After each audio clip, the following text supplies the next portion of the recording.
Hello children.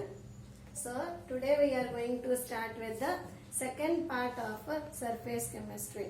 So that is catalysis. So second part of surface chemistry deals with the phenomenon called as catalysis. What is meant by catalysis? So catalysis is the chemical reaction which takes place in presence of a catalyst. So what is meant by catalysis? It is the process of chemical reaction which takes place in presence of a catalyst. Then what is catalyst? Catalysis is okay. It is a reaction which is taking place in presence of catalyst. Then what is catalyst? Catalyst is the substances which alters the rate of reaction. Alters means it can increase the rate of reaction as well as it can decrease the rate of reaction. So catalysts are the substances which alters the rate of reaction without any chemical change within itself at the end of the reaction. So the catalysts are the chemical substances which do not take part in the reaction, but the presence of those substances are going to alter the rate of a reaction. That is, it may increase the rate of reaction or it may decrease the rate of a reaction. So depending on the speed, whether it is increasing or decreasing, the catalysts are classified into two types. One type of catalyst is called as positive catalyst and another type of catalyst is called as a negative catalyst. So whether the rate of the reaction, if it is increasing, if the substance is able to increase the rate of reaction, then that type of chemical substance is called as positive catalyst. And if the reaction rate is decreased, those type of chemical substances are called as negative catalyst. So we play in the industrial world, we pay more importance towards the positive catalyst. So there is a simple example in Haber's process of manufacture of ammonia. When nitrogen gas reacts with hydrogen to form ammonia, in presence of iron, the rate of the reaction increases by 400 times. So without iron also, nitrogen can react with hydrogen to form ammonia. But in presence of iron, the rate of the reaction is increased. So thus, iron acts as a positive catalyst. So we are going to see certain important terminologies related to catalysis. So the terminologies are promoter and inhibitors. So during a catalytic process, along with catalyst, we can add another enhancement factor and that factor we call it as promoters. So promoters are the substances which increases the rate of catalyst. It directly do not increase the rate of the reaction but increases the rate of catalyst or increases the activity of the catalyst. Such chemical substances are called as promoter. So in the same below example what I gave the previous example, nitrogen combines with hydrogen to form ammonia by the Haber's process.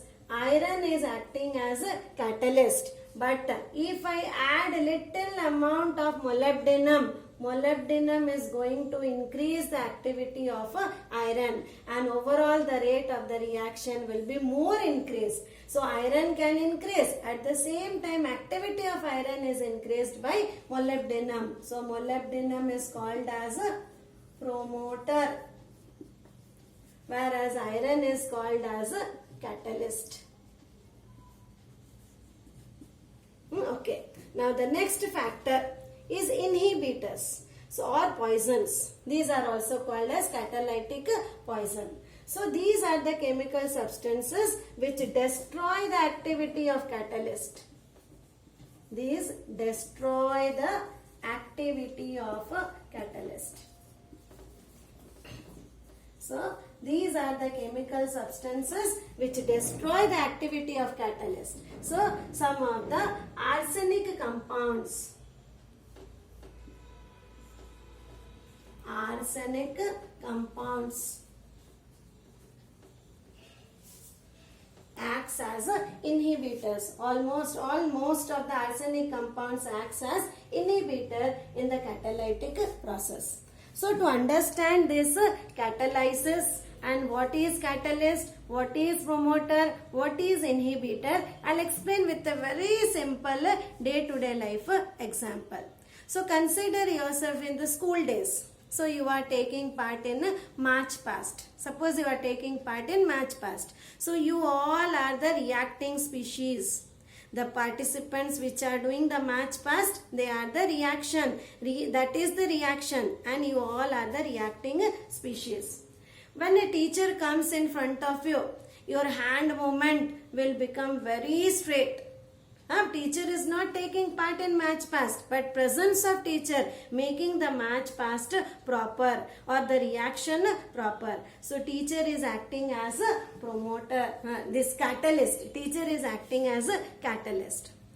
Teacher is okay ignoring your activities. Now suppose the principal arrives. At the same time the principal arrives. The teacher becomes very alert. The teacher is going to say, do it properly, children, hands straight, like that they are going to say. So teacher is catalyst. Catalyst activity who is increasing? Principal is going to increase the activity of a catalyst. So principal is acting as a promoter in the reaction called as a match past. Okay. Now when the speed of the match past can be destroyed, suppose some thunderstorm comes. Suppose some thunderstorm comes. Neither the promoter can going to make you to do the match past, neither the teacher can make you to do the match past. So that thunderstorm is stopping the activity of catalyst as well as promoter. So that factor is acting as a inhibitor or a catalytic poison. So this is a very simple example to understand catalysis, catalyst, promoter, inhibitor. So I repeat, I have explained you what is meant by catalysis.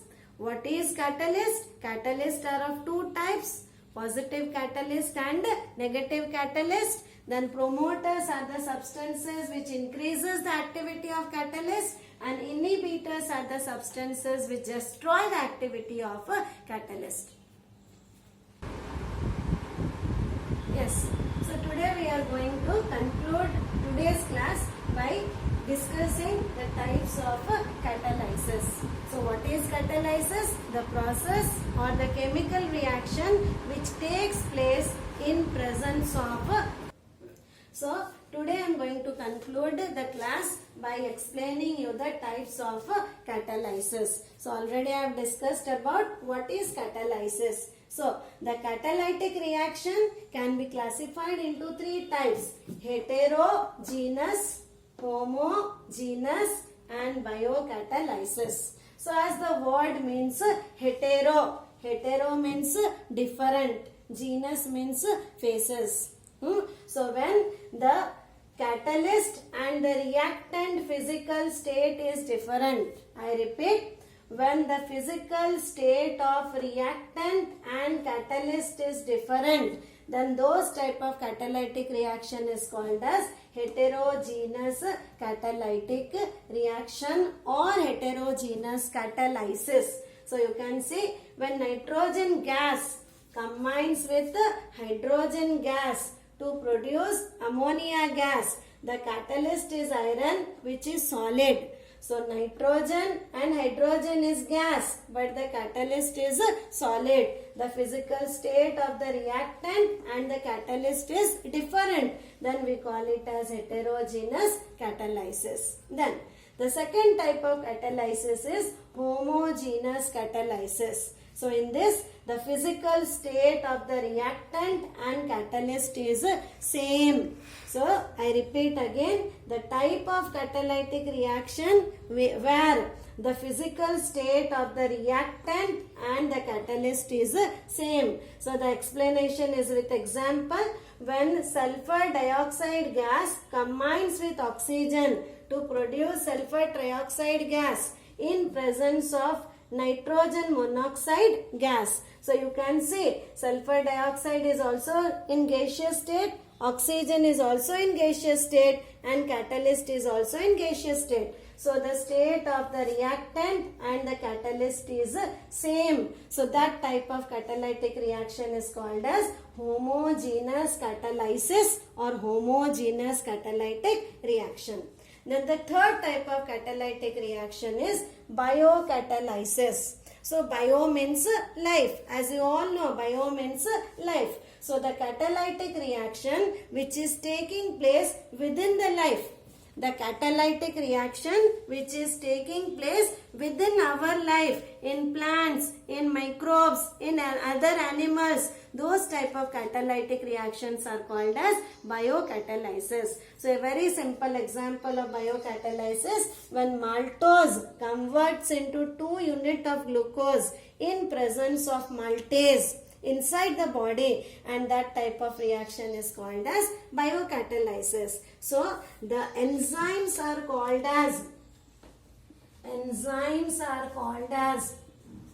biocatalyst. They are called as biocatalyst. So in the next class, I'll discuss about biocatalyst, the properties and uses of biocatalyst and some other catalyst. Thank you.